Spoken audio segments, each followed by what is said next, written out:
À partir donc du système décimal, nous avons pu aborder les nombres que nous avons écrits d'une manière ou d'une autre.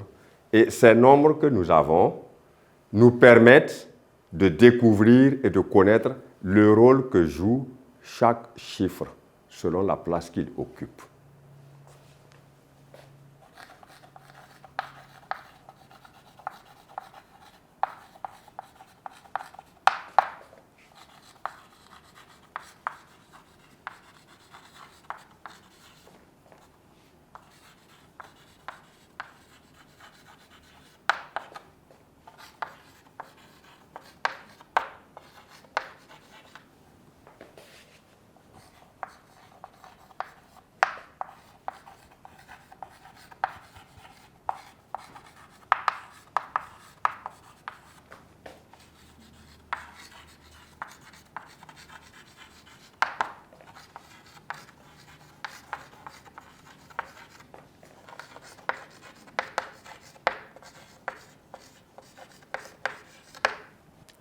Dans ce cas, nous faisons apparaître l'importance de connaître toujours le rôle que joue un chiffre dans la place qu'il occupe dans un nombre écrit, afin de pouvoir donner une autre forme d'écriture d'un nombre. Alors, nous allons voir que, en premier point, le nombre 468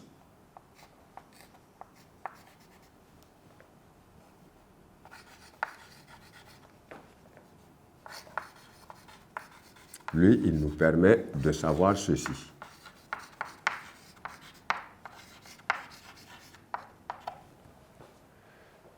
Quel renseignement ce nombre nous donne par rapport, n'est-ce pas, à la position des chiffres qui nous ont permis de l'écrire? Le nombre 4, nous avons 3 chiffres. C'est important de le savoir. Lorsque le nombre est écrit avec 2 chiffres, avec 1 chiffre, avec 3 chiffres, avec 4 chiffres, cela nous permet de savoir, évidemment, qu'il y a des unités, des dizaines, des centaines, des mille, des centaines de mille, etc., etc.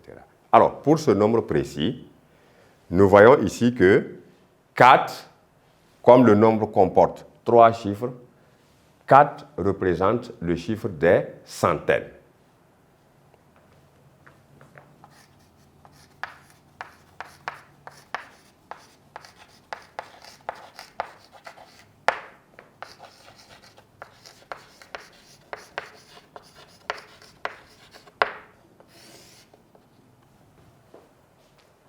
Donc, lui, il ne joue pas un autre rôle que de nous dire qu'il indique combien de centaines on a dans le nombre que nous avons écrit. Après 4, nous avons le chiffre 6. Alors, le chiffre 6, qu'est-ce que lui, il nous indique? Lui, il est le chiffre des dizaines.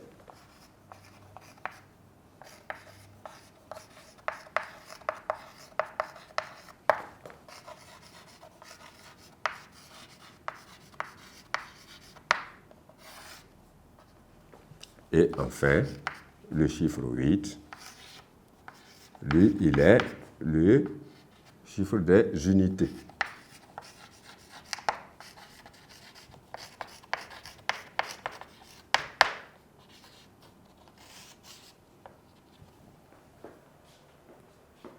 Alors, lorsque vous découvrez donc le rôle que joue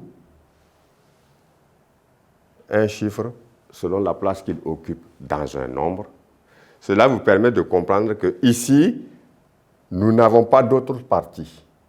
Le nombre est un nombre qui ne porte pas de virgule. Et même si l'on peut placer une virgule, c'est que la partie qui vient après, c'est 0. Dans ce cas-là, on ne fait pas allusion à cette partie. Donc, nous avons un nombre entier.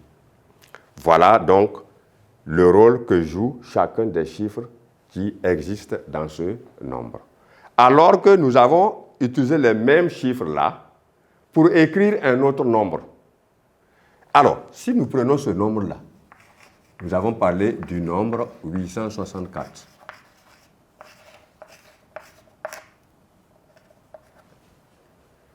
Pour le nombre 864, Alors, vous voyez encore qu'on a toujours les chiffres 4, 6 et 8, 8, 6 et 4, c'est toujours en tout cas les mêmes chiffres qui se répètent ici. Mais malheureusement, ils ne jouent pas le même rôle. Dans ce nombre-là, lui, qu'est-ce qu'il nous permet de voir?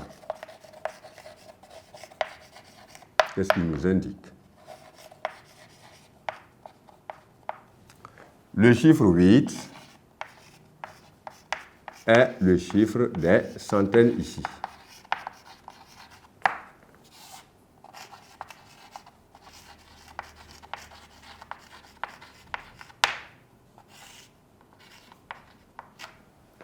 Alors que dans le premier nombre, il était le chiffre des unités. Donc, parce que seulement on l'a changé de place, ça veut dire qu'on lui a dit de jouer un autre rôle, qui n'est plus le même que précédemment. Ainsi, 6 est celui des dizaines,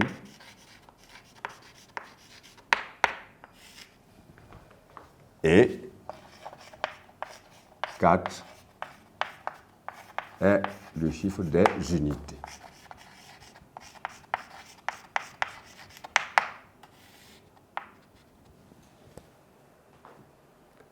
Alors, nous allons comprendre aisément que un chiffre peut exister dans tous les nombres, mais ce n'est pas pour autant qu'il joue le même rôle dans chacun des nombres où il existe.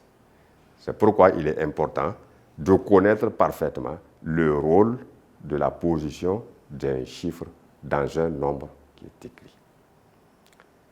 Alors, ici, nous avons un point important qui va venir, parce que nous avons travaillé jusque-là avec des nombres sans virgule.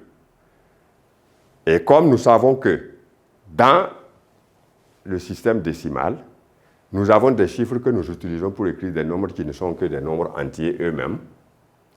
Nous allons voir maintenant que l'ensemble des entiers naturels, il n'est pas le seul ensemble de nombres que nous devons savoir, que nous avons. Il y en a un autre qui nous permettra aussi à son tour de découvrir le rôle et la place que tous les chiffres qui y sont jouent. Ainsi, nous allons donc aborder l'ensemble des nombres à virgule.